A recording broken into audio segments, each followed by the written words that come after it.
नमस्कार, एक और जंग न्यूज देख रहे हैं आप। मैं हूं आपके साथ अंकिता। आज की बड़ी खबर पर डालेंगे नजर।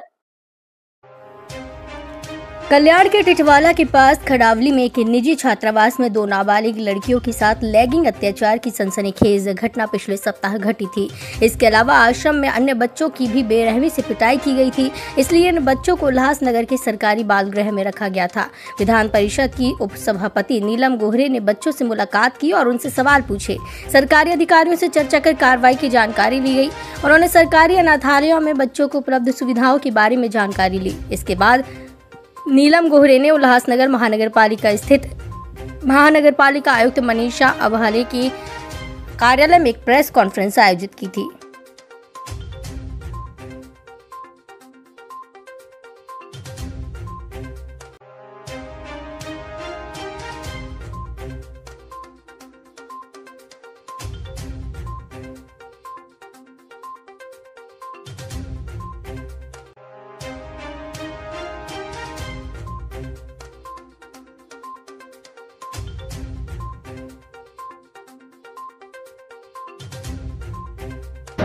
या मुलींना सुरक्षित वाटावं आणि त्यांचं शिक्षण पुढे चालू राहावं, आरोपीला कडक शिक्षा झाली पाहिजे या दृष्टिकोनातून मी पोलीस अधिकारी श्री स्वामी आणि महिला बाल विकास विभागाच्या सुवर्णाताई पवार तसंच श्री भोसले आणि बाल न्यायालयाच्या संबंधित लोकांशी माहिती घेतली। त्यांच्याकडून विशेषतः ज्या समुपदेशक आहेत त्यांच्याकडून मी माहिती घेतली आणि आरोपीला कडकात कडक शिक्षा होण्याच्यासाठी सरकारी वकील सक्षम मिळाले पाहिजेत। त्याचबरोबर मुलांचं शिक्षण चालू राहील, त्यांना निर्भयतेने जगता येईल असं त्यांना कुठे राहायची इच्छा आहे त्याप्रमाणे बाल न्यायालयाने योग्य तो निर्णय ते घेतील। आणि तिसरं महत्त्वाचं म्हणजे जिल्हा परिषदांमध्ये जिथे मुलं शाळेत जातात किंवा महानगरपालिकेत एकच पत्ता असलेली बरीच मुलं जर का दिसली तर तिथे एखादा अवैध बालिकाश्रम किंवा बालकाश्रम आहे किंवा कसं हे तपासून घेतलं पाहिजे।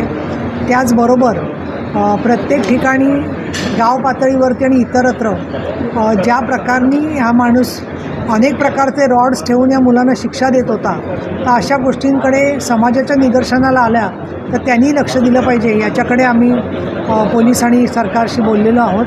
त्याचबरोबर ह्या प्रत्येक मुलाचा पत्ता रेल्वे स्टेशन असा लिहिलेला आहे, तर मग रेल्वे स्टेशनवरती खरंच हे राहत होते का या मुलांना काही कोणी चुकीचं मार्गदर्शन केलं आहे किंवा त्या संस्था चालकाने मुद्दाम चुकीची माहिती लिहिलेली आहे, तपासून घ्यावं असे देखील निर्देश मी पोलिसांना दिलेले आहेत। आणि लवकरच महिला बाल विकास विभाग असे अवैध बालकाश्रम शोधण्याची मोहीम हाती घेतो आहे, याबद्दल देखील लक्ष घेतलं आहे। आज उल्हासनगरच्या महानगरपालिका आयुक्तांशी मी बोललेली आहे, तिथेसुद्धा शहराच्या हद्दीत काही अवैध बालकाश्रम आहेत का हे तपासायची मी त्यांना विनंती करणार आहे। आणि अन्य जे उल्हासनगरचे प्रश्न आहेत त्याच्यासाठी माननीय फडणवीस साहेब, माननीय शिंदे साहेब, खासदार श्रीकांत शिंदे यांच्याशी बोलून उल्हासनगर महानगरपालिकेत पुढचे काही सामाजिक प्रश्नांसाठी सुद्धा मी आढावा घ्यायला पुढच्या महिन्याभरात बैठक घेईन असं मी आश्वासित करतो। मॅडम, एकंदरीत किती आरोपी त्याच्यामध्ये?